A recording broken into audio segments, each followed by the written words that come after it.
ख्रिस्त में मेरे प्रिय माता पिताओं, भाई और बहनों और मेरे मित्रों, आज वर्ष का 17वां इतवार है। आज का पहला पाठ राजाओं की पहला ग्रंथ अध्याय 3 वचन संख्या 5 और 7 से 12 तक है। आज का दूसरा पाठ रोमियो के नाम संत पौलुस के पत्र अध्याय 8 वचन संख्या 28 से 30 तक। और आज का पवित्र सुसमाचार संत मत्ती रचित सुसमाचार अध्याय 13 वचन संख्या 44 से 52 तक। आज के पवित्र सुसमाचार के दौरान कलीसिया से हमारे सामने 3 दृष्टांतों को प्रस्तुत करता है। ईश्वर का राज्य खेत में छिपे हुए खजाने के सादृश्य है। ईश्वर का राज्य उत्तम मोती खोजने वाले व्यापारी के सादृश्य है और ईश्वर का राज्य समुद्र में डाले गए जाल के सादृश्य है। इन तीनों दृष्टांतों के द्वारा प्रभु यीशु हमसे आग्रह करता है कि हम उस सनातन निधि की खोज में निरंतर लगे रहें और उसे अपनाने की कोशिश करें। ईश्वर का राज्य का अर्थ है कलीसिया में सदस्यता। इस कलीसिया में सदस्यता न केवल बपतिस्मा संस्कार के द्वारा हमें मिलती है, बल्कि एक संपूर्ण हृदय परिवर्तन से भी, जिसके फलस्वरूप हम अपने पुराने जीवन की सभी गलत प्रवृत्तियों को, हमारे आचार विचार को बदलकर एक नए विश्वास और दृष्टि में आगे बढ़ते हैं। आज के पवित्र वचन में प्रभु यीशु कहते हैं कि ईश्वर का राज्य खेत में छिपे हुए खजाने के सादृश्य है, जिसे कोई व्यक्ति पाता है और उसे छिपा देता है। तब वह उमंग से जाता है, अपना सब कुछ बेचकर उस खेत को मोल लेता है या खरीद लेता है।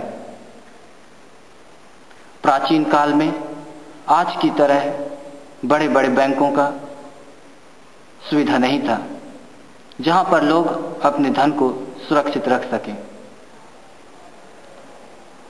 बल्कि लोग अपने धन को, संपत्ति को सुरक्षित रखने के लिए उन्हें जमीन पर गाड़ देते थे। और इसका उदाहरण हम संत मत्ती के अनुसार पवित्र सुसमाचार अध्याय 25 वचन संख्या 25 में भी पाते हैं, जहां पर वह युवक जाता है और अपने सिक्कों को जमीन के अंदर गाड़ देता है, जिससे वे सुरक्षित रहें।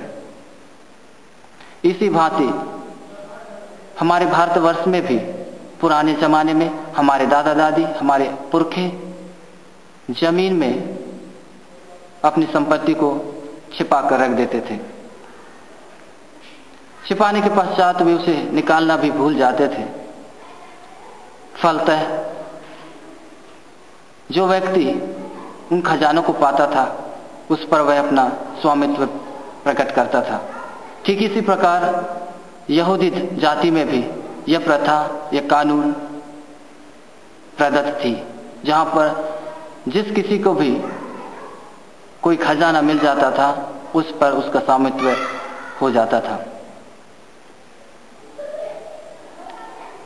आज प्रभु यीशु हमसे आग्रह करते हैं, हमें आह्वान करते हैं कि हम ईश्वर के राज्य की खोज में लगे रहें। ईश्वर का राज्य इस दुनिया का राज्य नहीं है, जहां भोग विलास हो। ईश्वर का राज्य वह आत्मा का राज्य है, ना कि शरीर का राज्य। ईश्वर का राज्य आध्यात्मिक राज्य है, ना कि भौतिक राज्य। ईश्वर का राज्य अदृश्य राज्य है, ना कि दृश्य राज्य, क्योंकि अदृश्य चीजों का हम अनुभव कर सकते हैं, ईश्वर के राज्य का हम अनुभव कर सकते हैं अपने जीवन में। हम अधिकतर उन्हीं चीजों के पीछे भागते हैं, उन्हीं चीजों की खोज में लगे रहते हैं जो हमारे मन को, हमारी आंखों को मोह लेता है, या हमारी आंखों को घर कर जाता है।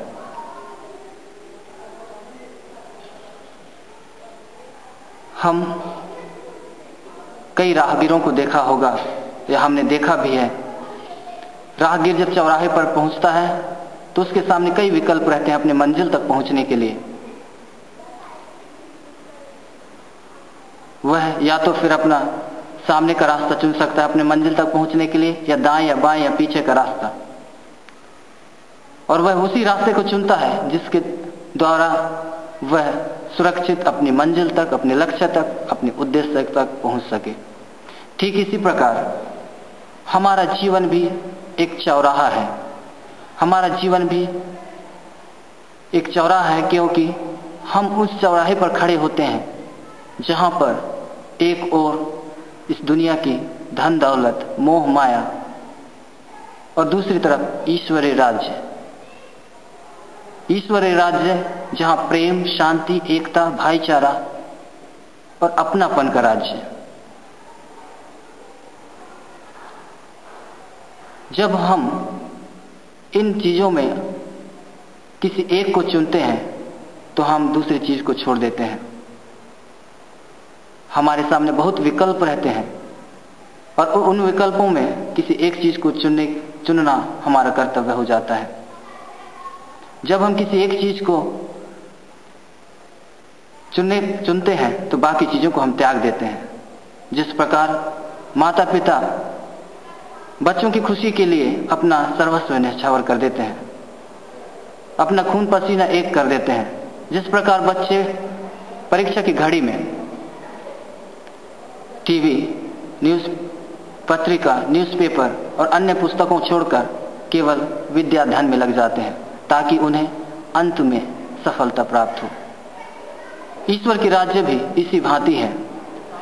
अगर हम ईश्वर प्रभु के राज्य की खोज में लगे रहेंगे तो हमारे जीवन में कई कठिनाई आएंगे।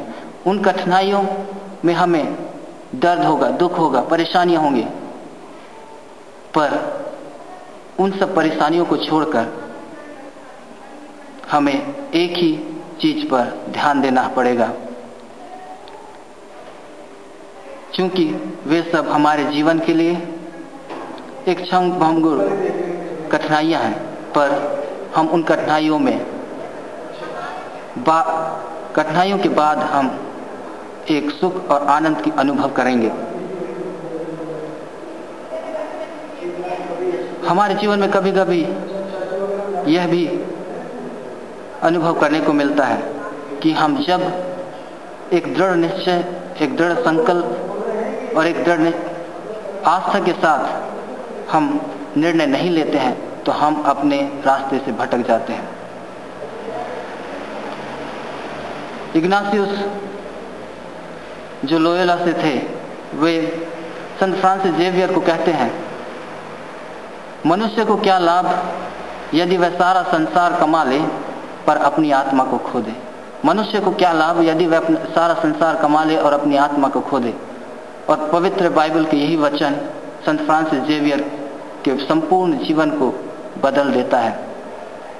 वह एक प्रवक्ता बनना चाहता था, वह एक वक्ता बनना चाहता था, वह एक प्रोफेसर बनना चाहता था, पर जब उसने प्रभु का अनुभव अपने जीवन में किया तब सांसारिक सुख सुविधा उसके लिए नगण्य थी, तुच्छ थी।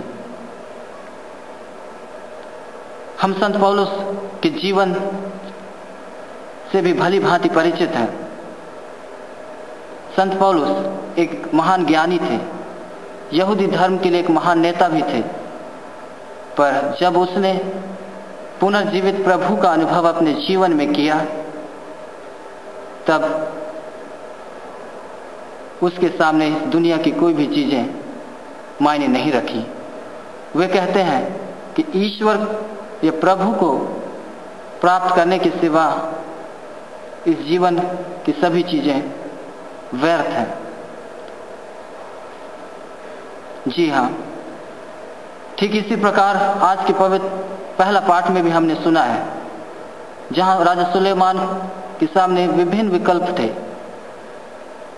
पर उसने जब ईश्वर उसको स्वप्न में दिखाई दिया और कहता है कि तुम्हें क्या चाहिए, राजा सुलेमान ना तो धन दौलत, ना भोग विलास, ना ऐशो आराम की कामना करे, पर ईश्वर से उसने यही कहा कि मुझे विवेक और ज्ञान का वरदान दीजिए, प्रज्ञा का वरदान दीजिए, जिससे मैं आपकी प्रजा इस्राएल का सही सलामत मार्गदर्शन कर सकूं।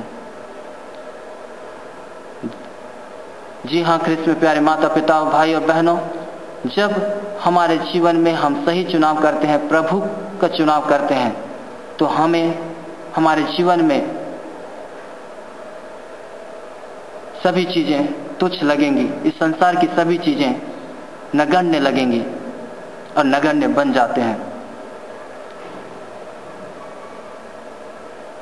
इसलिए तो जब हम संत लूकस के अनुसार पवित्र सुसमाचार अध्याय 12 वचन संख्या 13 में पढ़ते हैं, जहां धनी युवक प्रभु के सामने आता है और कहता है, प्रभु मुझे स्वर्ग राज्य प्राप्त करने के लिए क्या करना चाहिए? प्रभु कहते हैं, जाओ और अपनी धन संपत्ति को बेचकर गरीबों में बांट दो। वह युवक धनी था, उसके लिए सब कुछ इस दुनिया की धन दौलत ही थे, पर वह युवक उदास होकर वहां से चला जाता है। जी हाँ मेरे माता पिता, भाई और बहनों, प्रभु का वचन हमें यह भी कहता है, सर्वप्रथम तुम स्वर्ग राज्य की खोज में लगे रहो, सर्वप्रथम तुम ईश्वरीय राज्य की खोज में लगे रहो और बाकी चीजें तुम्हें यूं ही मिल जाएंगी। हमें बाकी चीजें यूं ही इसलिए मिलेंगी क्योंकि इस दुनिया की सभी श्रेष्ठ वस्तुएं, श्रेष्ठ चीजें ईश्वर के द्वारा बनाई गई हैं। और जब हम ईश्वर में लीन हो जाएंगे, जब ईश्वर में हमारा जीवन व्यतीत करेंगे, तो हमें इस दुनिया की सभी चीजें अपनी होंगी।